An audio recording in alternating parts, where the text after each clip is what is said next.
Thank you everyone for joining today. Um, this is another edition of the monthly webinar series, collaboration between the University of Idaho, Utah State University, and South Dakota State University, continuing with our sheep and goat webinar series, where we try to cover topics relevant to usually the time and season of production, and cover things that are of interest to you guys. And so as you have more ideas and interests, feel free to write in the comments or email us to let us know.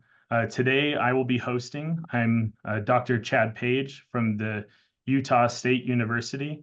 And also kind of joining us today is my collaborator, Dr. Melinda Ellison from University of Idaho. Today I have the opportunity to introduce currently one of our PhD candidates here at Utah State University, Zachary Crump, who has been doing a lot of great research looking at the effects of sprouted grains, mainly sprouted barley, on cattle, and recently has done some sheep work with us. And we're excited for the results, and it's been a fun challenge to look at this new and kind of interesting feed stuff that people are starting to utilize. Zach comes from a pretty robust background working with cattle here at our university and abroad, and it's been good to have him. And I also have him tied up in some good sheep research in southern Utah, doing some protein supplementation. So I'm happy to get you into the sheep world a little bit, Zach, and listen to some of the work that you've been doing here at your time with Utah State University. And with that, Zach, I'll let you take it away. Thank you. Sweet. Like Dr. Page said, my name is Zach Crump. I am originally from Salt Lake. I did my undergrad here, Utah State. I graduated in 2022. And then I started my PhD with Dr. Kara Thornton. I put her name up here on the title slide. So most of my research for my dissertation revolves around sprouted barley, specifically how it affects the beef cattle industry. And so today, let's see if I can, there we go. Today we're talking about obviously sprouted barley, but first I wanted to give a roadmap of kind of where we're going today. So first I'm going to give just a general overview of sprouted barley. We're going to talk about what it is, how it's grown, nutritional composition of sprouts, how it compares to other feedstuffs, and then we're going to dive into a finishing study that we did with beef cattle and with steers, and then pretty much the same study but with wether lambs. So we're going to go through those things, and then again, like Dr. Page said, we'll open it up for questions at the end. So just a brief introduction. See if I can move this out of the way.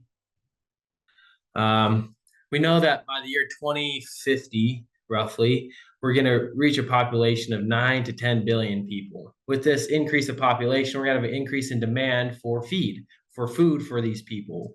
That can mean anything from plants to animal nutrition. So we have this increase in demand from this population increase, but the hard thing is we have a decreased available resources to meet this demand.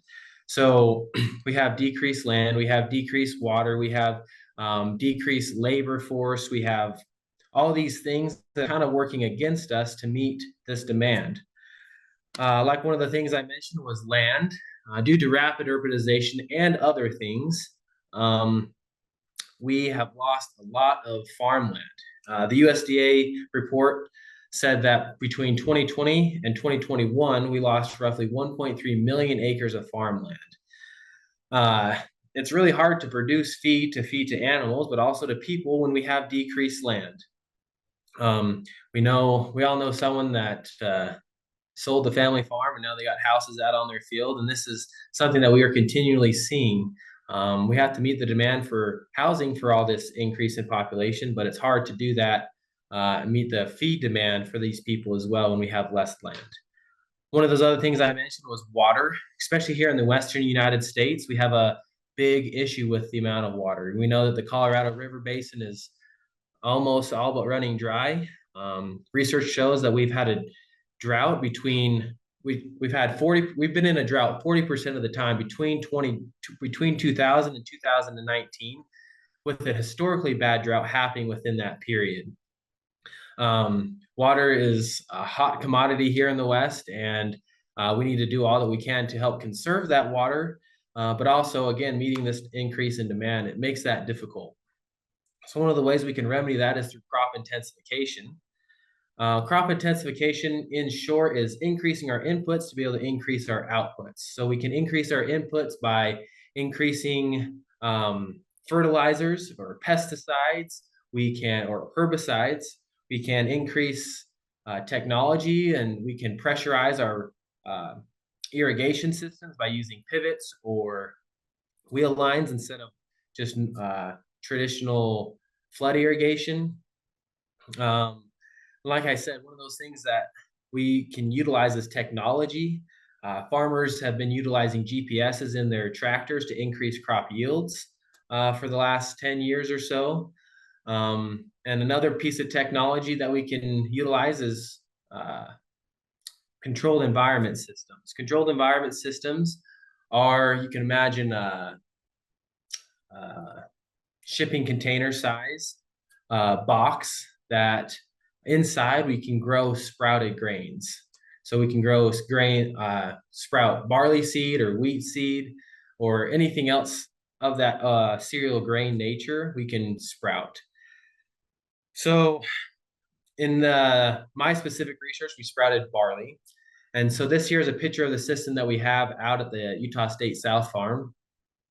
And this is the system that I use for all of my research sprouting grains. And so how it works is on the back side of this, you put in a tray with some barley seeds. And every day you put in a new tray and you slide them forward. And by day 6, you harvest them at the other end of the box. And this is what the sprouts look like. So inside that box, it's very important that we maintain a certain environment to allow these seeds to grow. So the first thing that we want to do is control for temperature. So we want to control for to be at 21 degrees Celsius, or for everybody here, all Americans, we know it's 70 degrees Fahrenheit. That's the optimal temperature. And we can range anywhere between 69 up to 71, but we know that that is the optimal temperature to get the maximum amount of growth in those 6 days. For this specific box here, in this specific system, we watered once an hour for 15 seconds. Each of these rows have sprinkler systems on them.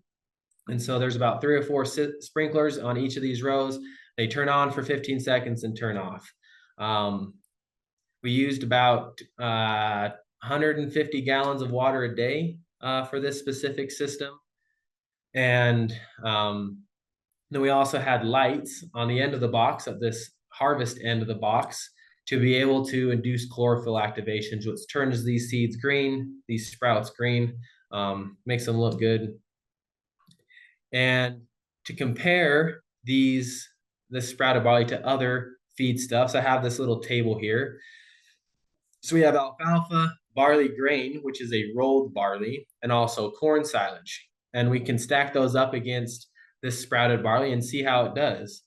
And so the things that I want to focus on are what I boxed here in red. We know that crude protein is relatively high in our sprouted grain. We're almost to 18%, and it can vary between harvests, but averaging about 17.8%. Our energy is going to be relatively high as well, not quite as high as our barley grain. People speculate that we lose some of the energy in the barley grain during the sprouting process. Some of that energy is used. So that's why we see about 0.95 compared to a 1 NEM on our barley grain. But the biggest thing about sprouted barley is that number on the far left, which is our dry matter percent. We're at about 12.6% dry matter. So when I take one of these, we call them biscuits, take one of these biscuits out of the system, it's 88% roughly just straight water. So it's very unique feed in the sense that it's very wet, but it's also somewhat difficult to feed in a ration because of this increased water percentage. Okay, just some pictures here. I love pictures. I'm a visual guy. So here we have sprouts on day 0. So this is when we seed them. We don't soak the seeds. We don't do anything to them. We just take them straight out of our bin grain, toss them in these trays. This particular system we use on our first study, so it's a little bit different than the last picture that I showed you guys. This is what the sprouts look like on day 3. And I'm not going to lie, when I first started this, when I seeded the box on day 0 and I got to day 3, I was pretty skeptical of getting those nice, lovely green sprouts by day 6, because looking at this, there's no way you're going to get there. But by day 6, this is what we had. It's pretty incredible that we can get this shoot to grow like that in just 3 days' time. But I think we know by controlling all of those parameters, like I mentioned previous, with like temperature and water, we can accomplish that large growth in those only those 3 days. So, can't see the top there. That's all right. So sprouted barley, it can be fed year round, regardless of weather, because it's in this box, in this controlled environment. And we know that we can also do it on limited land. So this, again, the system that we have here, it's a relatively small system comparatively to other systems, but it's about 200 square feet. So you can put this, we had this in one of our barns out back that we fed it out of. And again, we didn't have a lot of place to put it, but we stuck it there. And I was feeding it all winter long. It was pretty crazy. We could get these lovely green sprouts, and I'd drive out of the barn and it's 6 feet of snow out there. We also know that sprouted barley is highly palatable and digestible for the animals. It doesn't matter if it's a cow or a steer or whatever to a wether, they're going to sort for these sprouted grains. They love them. They look for them. But they also know that they're highly digestible. And we're going to revisit the digestibility of this down the road here when we get into some of the results. There's a high mold potential if the system conditions aren't at that optimal level, like we talked about earlier. If the temperature goes up to 74, 75 degrees, you're going to get mold. If it's down to 65 degrees or lower or something like that, we're going to have decreased or stunted growth of the sprouts. So if we're running at optimal temperatures, our system produces 1,200 pounds a day, roughly. But if you get that mold and you're trying to harvest it, it falls apart, it's gross, your hands are going to smell like moldy fodder for the next 2 days. You're gonna have to sleep on the couch. It's pretty disgusting. So we have to make sure we can maintain those optimal temperatures and growth parameters to achieve the sprouts like you see here in this picture. So I want to dive into the first experiment that we did with beef cattle. We had 60 Angus steers, and all these steers had been backgrounded for roughly 60 days. They weighed about 850 to 900 pounds.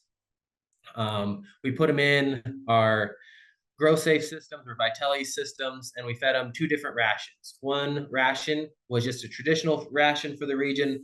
Here in the Intermountain West, we feed a lot of barley grain, so it was about 80% barley grain. We had alfalfa as well as corn silage in there. And the other ration had a 20% inclusion of sprouted barley on a dry matter basis. So we were feeding a lot of those sprouts. And essentially what we did is we replaced corn silage with these sprouts. And if you remember back on that table I showed you with with all the different feed stuffs, it is very comparable to corn silage, barring the dry matter percentage of it. So we thought if we could swap these out and it can be offered as an alternative to corn silage, that could be a promising result for us. So we balanced the diets to be isonitrogenous and isocaloric so that we could tell if it was the sprouts that were making the difference in the diet or in the animal performance. Like I mentioned, we fed them out of the Vitelli units so that way we could measure intake and then therefore calculate feed efficiency. So our study timeline, on day 0, we measured body weight, we did hip height, rumen fluid, and blood, and then throughout the study, we did feed intake and behavior with the Grow Safe or Vitelli units, and then we also ultrasounded for 12th rib fat thickness as well as ribeye area. And we did that same thing on every 30 days throughout the study. And when we got to day 128, that was about the end of our study. And on day 130 is when we sent the steers down the road to the harvest facility. And at the harvest facility, we were able to collect carcass weight, dressing percentage, USDA yield grade, ribeye area, as well as marbling score that they just gave us.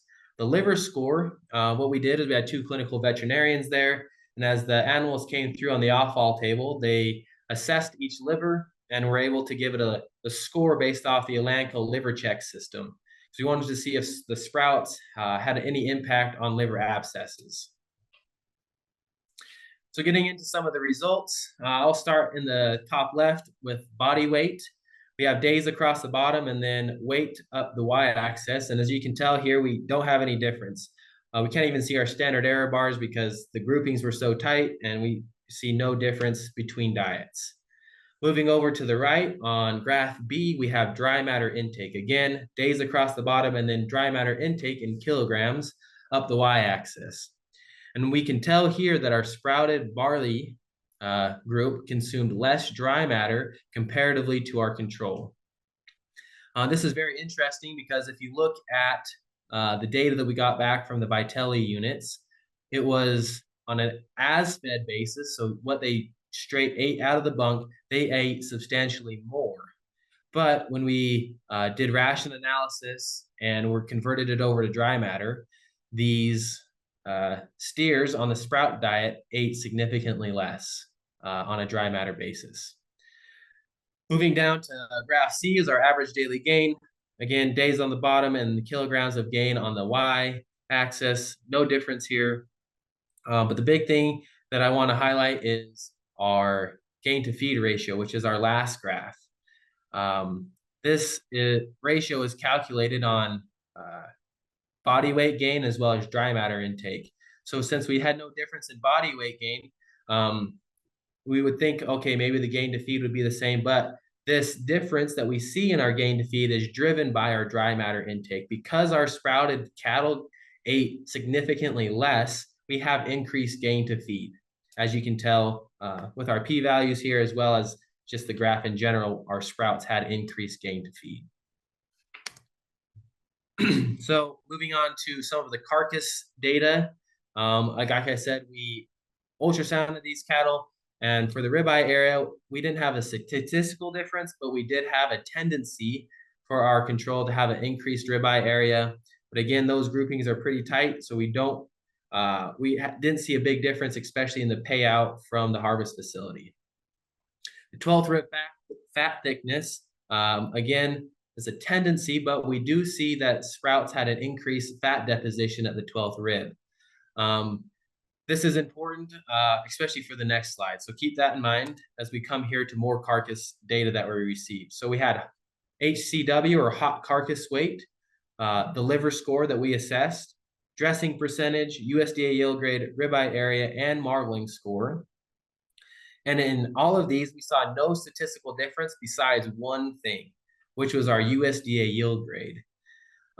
Steers that were fed the sprouts had an increased USDA yield grade comparatively to the control. And again, we hypothesize that this is due to the increased 12th rib fat thickness in those sprouted barley steers. So again, we see maybe a little bit of a correlation between in our data set that helps us kind of understand more that maybe sprouts can increase fat deposition. We don't see a statistical difference in the marbling score, but we do numerically see that sprouted barley had increased marbling score compared to our control. Moving on to volatile fatty acids. So volatile fatty acids are in the rumen, and so we extracted rumen fluid at each of these time points, and then we analyzed the rumen fluid for volatile fatty acid concentrations. So the total volatile fatty acid concentration was significantly increased in our sprouted barley cattle. And like I mentioned previously that I said I would revisit, here the digestibility, we believe, plays a role in the amount of volatile fatty acids that we see. As the sprouted barley enters the rumen, it's more readily digestible than maybe our corn silage is, and therefore we have more fermentation happening and breakdown of that, resulting in an increase in volatile fatty acid concentration. if we look at just the percentage of each of these, acetate, propionate, and butyrate, we have a similar percentage across the board. But if we do, again, look at the absolute concentration, we have more volatile fatty acids in all of our time points in our sprouted barley cattle, except for one here at propionate. On the last day, our control did have just a little bit more. So, but at the end of the day, this slide here, the take-home message is we believe that due to the increased digestibility of the sprouts, we have increased in volatile fatty acids in the rumen, resulting in potentially more energy availability for the animal. We did look at other volatile fatty acids in the rumen, but again, as a percentage of the total volatile fatty acids, those other ones are very minimal. And we can, if you have questions about them, I'm more than happy to ask them, but we're not going to answer them, but we're not going to really talk about the rest of them here today. So this is the $1 million question that everybody asks me is, what does it pencil out to? Is it going to be economically feasible for me? And so the first thing I want to talk about is our cost of gain. So our cost of gain is going to be about $1, almost $1. 75 cents higher in our sprouts comparatively to our control diet. And again, like I mentioned before, technology can be expensive, especially new technology. And so I believe that this is kind of a driver of this increase in cost of gain. Because of that, we see an increased cost of gain. Our net return for the animals is going to be decreased as well. So it's interesting. We have about a $93 difference here between the two groups. So both of them are in the negative, but this is just due to feed prices in conjunction with cattle prices. For the analysis, we did a 10-year average of all feed, and then the cattle prices that were used for this analysis were we did the analysis in February, I believe, and so those were the cattle prices. Cattle prices now have gone down just a little bit since then. But again, the main difference here is that we have a $93 difference between the two groups. So just to summarize this, steers that were fed sprouted barley had similar performance and carcass traits compared to our control animals. But they were able to eat less dry matter to accomplish that. We have an increased cost of gain of our sprouted barley, like I just mentioned, and therefore we have a decrease in our net return. If feed prices increase, however, the sprouted barley could be considered an alternative feed, specifically when our hay prices reach $300 a ton like they did a couple years ago. So currently right now, simulations are being run to see what is that break-even price for other feedstuffs when sprouted barley would be considered a profitable alternative to other feeds. Something else I want to mention, I put a link down here to a paper that we published back in February, I believe, that was the first chapter, or is going to be the first chapter of my dissertation, which is we fed these sprouted barley to our cow-calf pairs. And we looked at how it affected performance, as well as their calf offspring. So this is just my personal opinion or idea, is a lot of times producers in the fall time, they like to supplement with a protein tub or something of that nature to increase their grazing season for beef cattle. Something that we could do is with the sprouted barley, we know that it's incredibly high in protein comparatively to other feedstuffs. We could supplement sprouted barley to our cattle that are out there to increase that grazing season instead of feeding something else.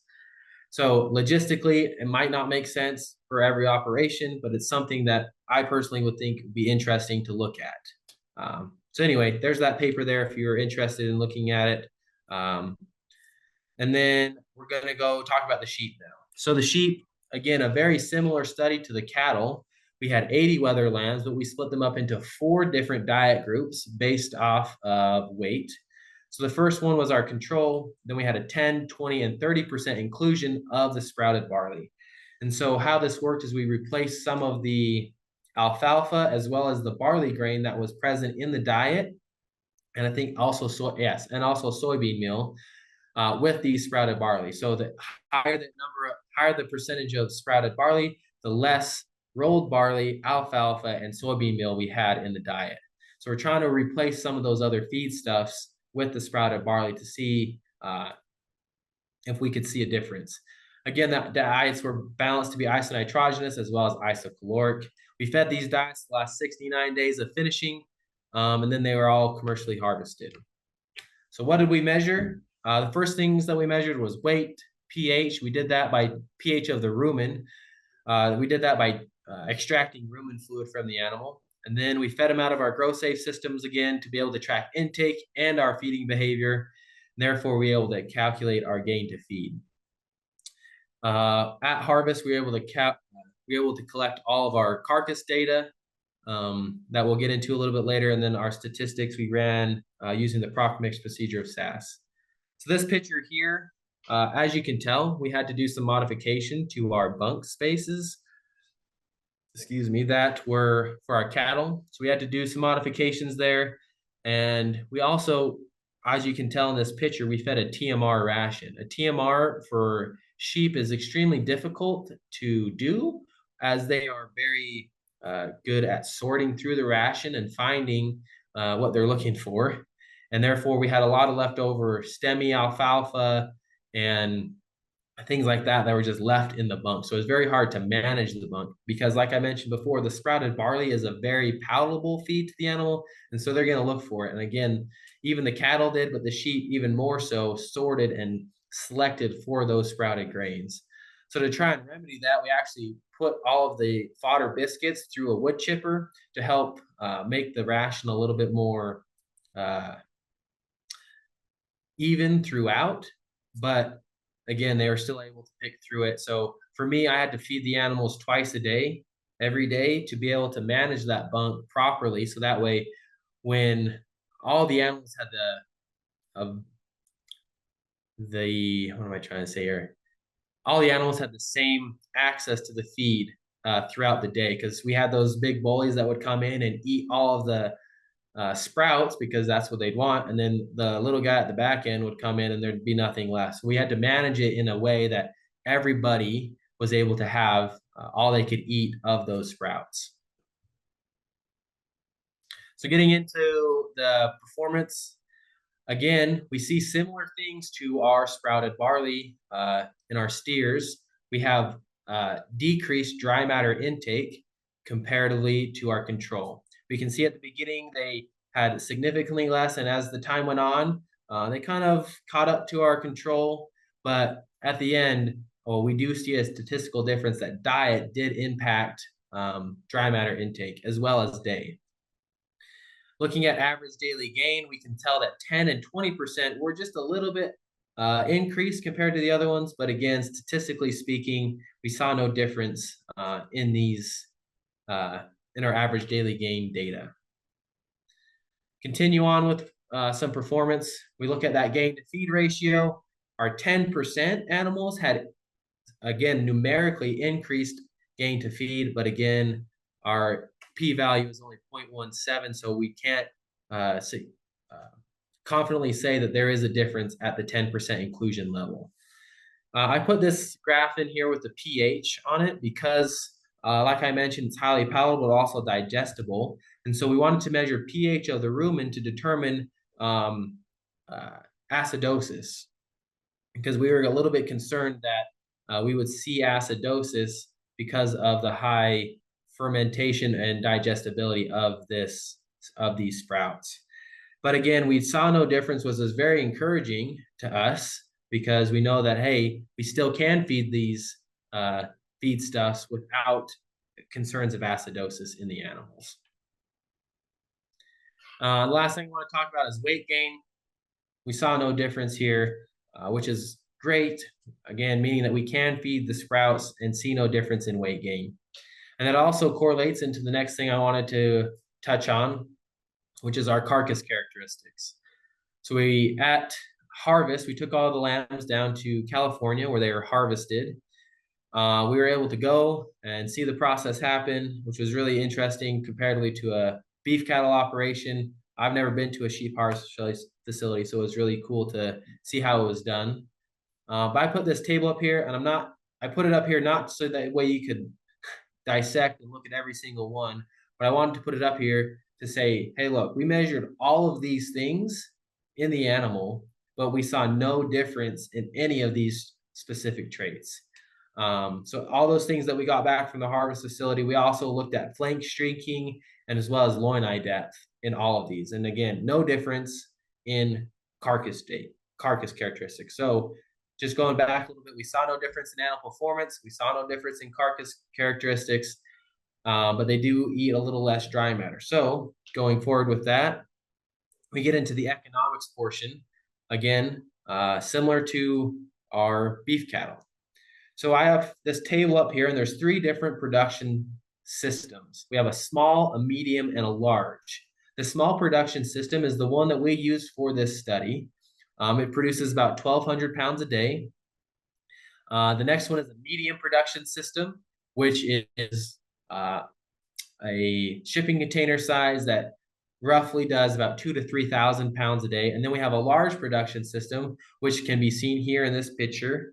This specific system was built down in Nephi, Utah, which again, I'm not exactly sure on the number, but it's roughly around 12 to 14,000 pounds a day of sprouted barley. So it's incredibly big. You can see the tractor there. You can kind of see the size comparison. That's your normal size tractor comparatively to this system. It is massive.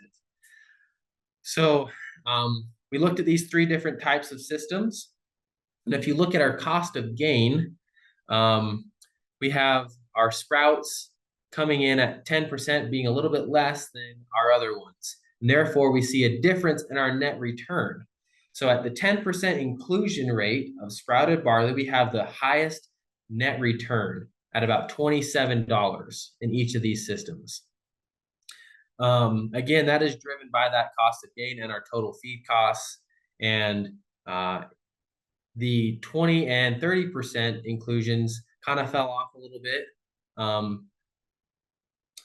partly because we have an increase in our cost of gain.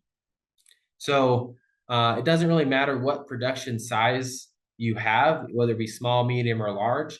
The 10% inclusion is going to be the optimal rate to be able to get the most bang for your buck, essentially. So just a quick summary of the Wether lamb study that we did.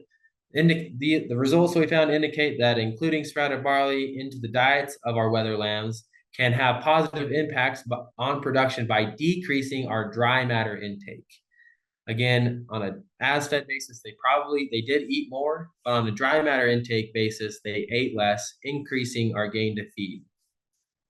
If we can maintain standard of health and production, then again, we can use sprouted barley as a potential option when we don't have available land resources or water resources available that are just at our disposal to use.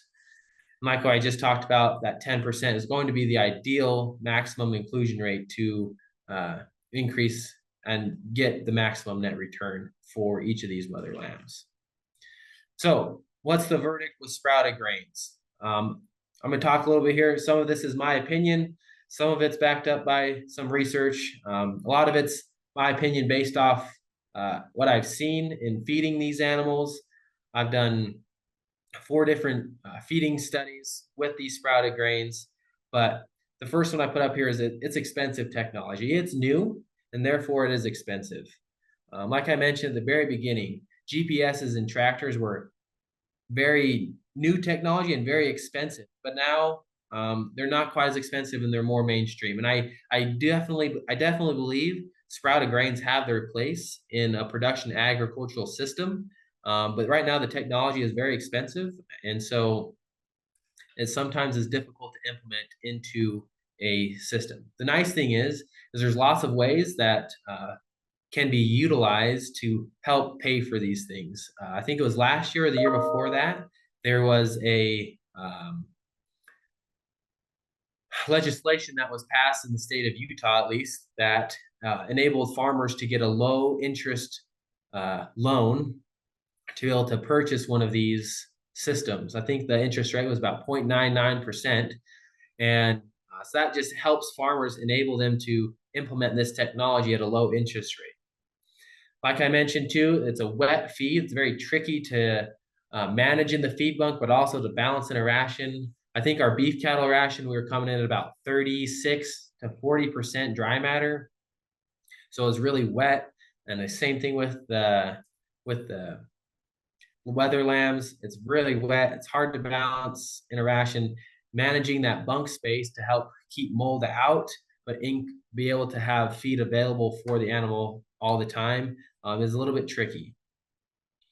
It has, like I mentioned, very high protein comparatively to other feedstuffs. 18% is a pretty good, maybe first cut alfalfa. And so if we are able to include this in our ration, where we maybe need to bump our protein content, then that's something that we could potentially do. This is more my opinion. I think these systems can be utilized on like small hobby farms or backyard farmers. I know there's lots of people here in Utah, or especially in the Cache Valley, that I've talked to that say, hey, I'd love to have one of these systems at my house because I don't have land. I don't have a place to store hay. I don't have land to harvest all of my hay, but I'd love to have a little system that produces 20 to 30 pounds a day that I can feed to my chickens. I can feed to my pigs. I can feed to my horses, and obviously cattle and sheep. And so maybe that is a route these systems need to go. But I do believe large scale production is right around the corner, and capturing some economies of scale there might help increase our net return in those specific systems. And again, like I said, if you don't have the land resources or the water resources available for large scale production, this could be a great alternative to that. I put this link in here for some interactive budgets that were put together by Dr. Page as well as Dr. Ryan Bates of our Applied Economics Department. What it is it's a little thing that you can pull up, and it has a bunch of information. You can put in the information for your respective production system, and then you can see if, when we put in the costs for these specific vertical farming systems, you can see how it's going to pencil out. And you can see, oh, my break-even cost goes down or it goes up or whatever it is. You can kind of play with it and be able to see if something like a vertical farming system would be applicable for your specific operation. Okay, and with that, I wanted to recognize Western SARE. Dr. Kara Thornton Kurth got a grant from Western SARE to fund the beef portion of this presentation, and then as well as Superior Farms for funding the Wether portion of this presentation. I put my contact information up here as well as Dr. Page and Dr. Thornton. If you have any questions later or something comes up, you want to know more about sprouted grains, I'm not the expert by any means, but I know a couple of things about it, or I can point you in the right direction of somebody that might know more than I do. So with that, I will take any questions.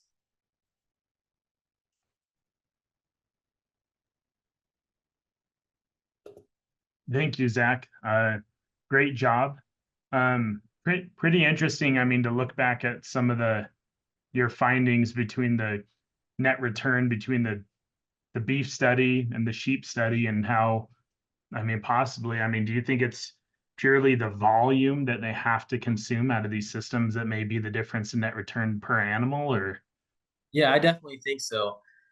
I think the amount that a beef cow needs to consume is obviously going to be drastically higher. And so when you consume more sprouted grains, that's going to drive up your cost of gain.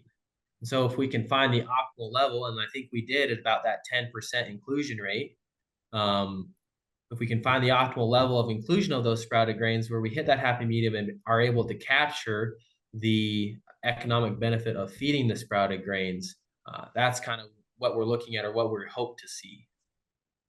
Okay. Well, I'm going to remind everyone to, if you have a question for for Zach about some of this research that he's done, feel free to write it into the Q&A section. We have a couple going into the Q&A right now, Zach. So the Yeah. first question is, do you feel like this is appropriate to feed to goats or not? And what would you think about that? Yeah, I've heard lots of people being able to feed it to goats, lots of backyard farmers feeding it to goats. I don't want to lump sheep and goats in there together, but I definitely think they have a lot of similar characteristics to sheep in a sense, physiologically. So feeding it to goats would definitely be something like, again, if you needed to supplement some protein to your goats, feeding them some extra sprouted grains every day would definitely help meet those requirements. Yeah, and some of the little bit of research that I've done looking back, so there hasn't been a lot of goat research doing this in the US that I can find, but that I could find in, Asia and the Middle East and stuff, they are feeding this to goats pretty successfully, and they're seeing pretty similar results to you with the sheep and cattle that they're a little bit more feed efficient. They have good growth on them. And so, yeah, I definitely think that could be something we could look at Mhm. more at some point. Um, the next question, Zach, is can you go back to your slides in the beginning that are a little bit more on the growth and process and explain again about how much water and light that those dry seeds need between those first 3 to 4 days? Yep. Let's see. So we can go to this slide here. So it was asking about water and light. Is that what Yeah, I'm approximate amount of water and light Mhm. and how that's given.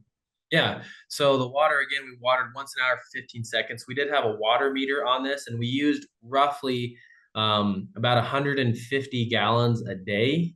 So if you think about it, you're producing 1,200 pounds of feed per day at 150 gallons. That's about what we were at. And the lights, they're on the front, and we had them on they were on for an hour, then off for like 30 minutes to an hour. I think it was an hour. So it was on for an hour, off for an hour. And this is something a conundrum that I've been trying to grapple with. And I've talked to Dr. Page about this a little bit. We activate that chlorophyll in the system, in those shoots there. But I'm not necessarily sure on how it really works because uh, usually when we have photosynthesis happening, those roots are accessing nutrients from the ground, and then using that for growth. But here we don't have any soil or anything, so what we speculate is it's just accessing more nutrients from the seed itself and pushing it into the shoot. So that's kind of why we have the lights at the front. I've What I would love to do is to test the sprouts and say, hey, what is the nutrient composition of a sprout that has light and one that doesn't, and see if we can see a difference in between those two. Yeah, I think that explains it pretty well. The chemical composition of how this changes still fascinates me anytime I hear you talk about it. So how would potentially different climates change this? So we have people from all across the country in hot, humid climates.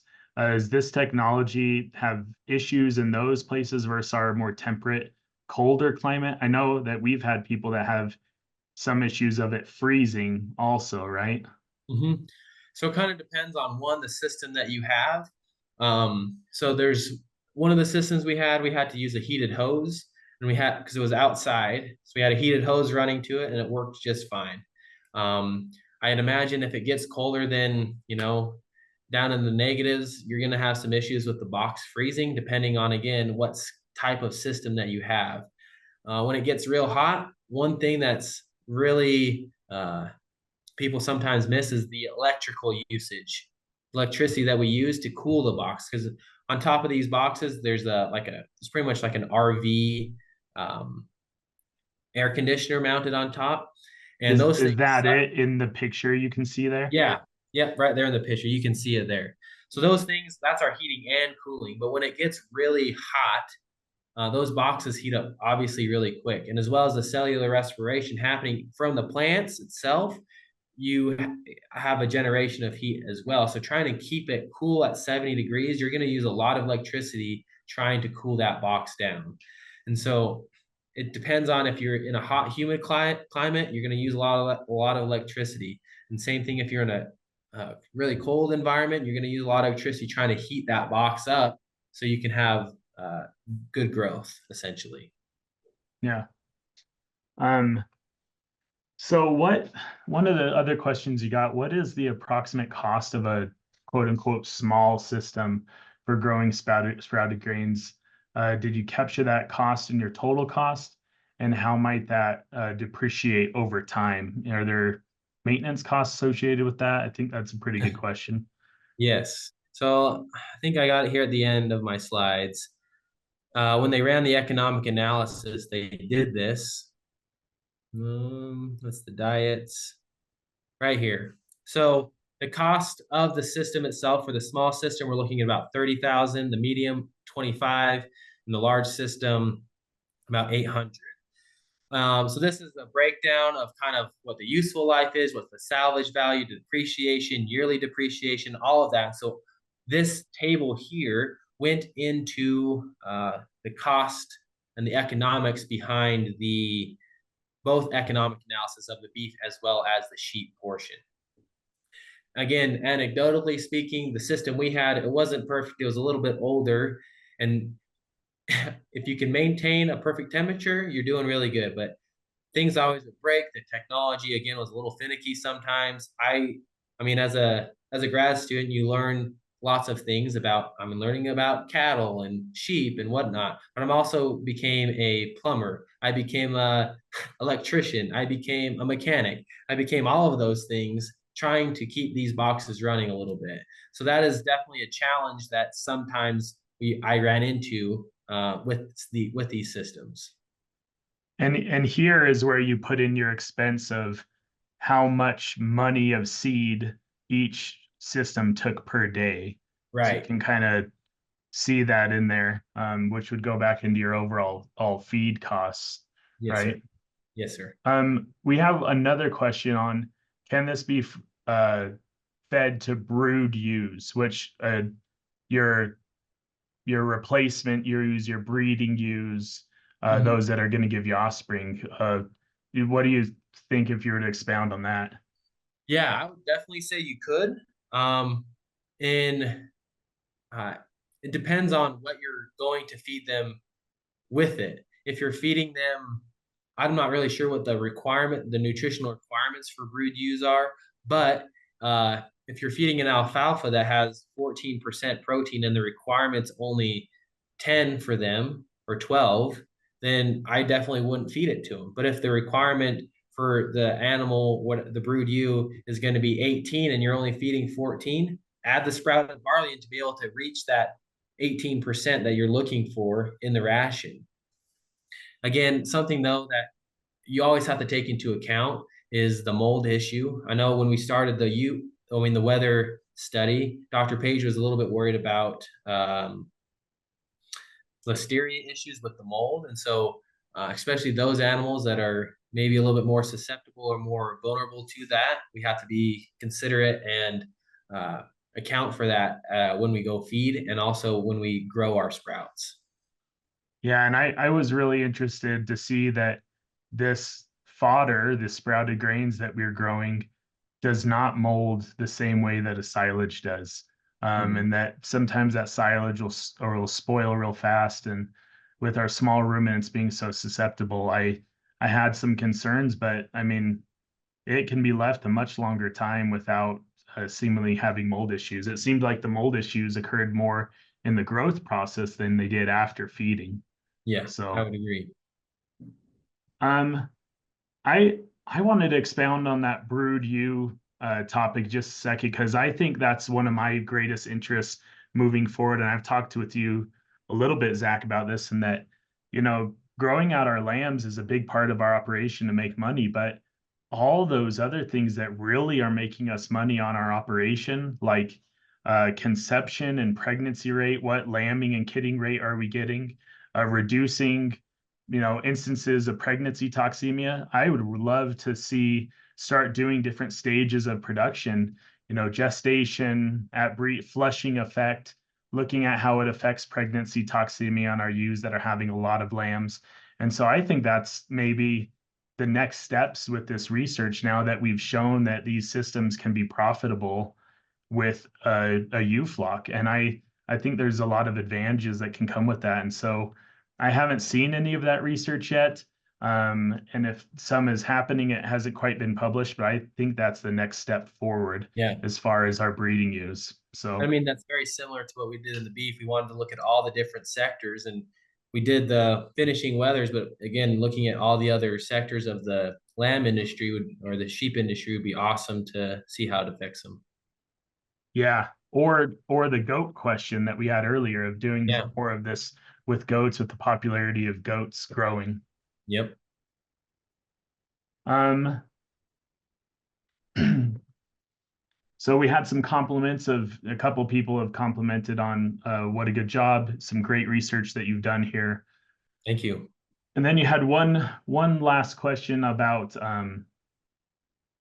the having this system like inside or outside Mm-hmm. and associated with the daylight hours. You talked a little bit about the temperature aspect of stuff. You've done a couple studies now where one time the system was in an enclosed barn and the other times it was more outside. Did you feel like there were any differences there? Yeah, so I definitely think you're going to see a big difference if you can stick it in a barn in the back or something like that. Your energy cost is going to go down drastically because it's going to be inside in the shade, or it's going to be in the barn where it's going to be a little bit warmer in the winter time. And so, if you have the available resources or available space to do that, that would be optimal. The hard thing is when you do put it inside something, these systems aren't sealed. You have water everywhere all the time. Dr. Page can attest to this. My little sprouted barley system was right next to his wool lab, and I pretty much flooded his wool lab all the time. And Yeah. so being able to manage the water is going to be a huge thing. When it was outside, I didn't even think twice about it. So if you can find a place outside for it, that would be great. Again, it depends on the system you have. If it's insulated enough, if you have a heated hose or something like that that can help in the wintertime, that would be ideal. But again, personal preference, inside's the best if you can manage the water properly.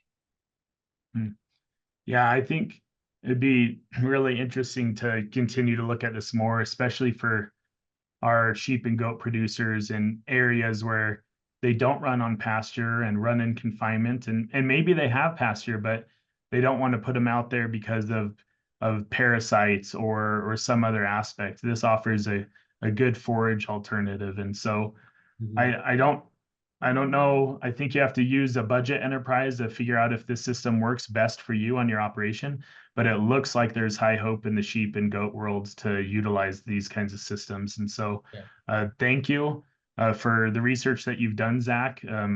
It's been fun to kind of see this come to fruition, and in a lot of ways has kind of won me over on the technology and the feed stuff. And so um, I just want to thank you for your time joining us for the webinar. And with that, I'll also invite all of our attendees that if you do have more questions, feel free to reach out to myself, or you could even contact Zach Crump directly here at USU. Did you have your contact up, Zach? Feel free to reach out to Zach if you did have questions on that. And if he doesn't know, I know he can point you in the right direction.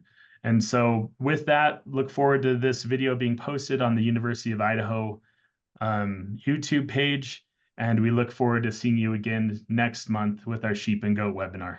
Thank you very much, and we will see you later. Bye.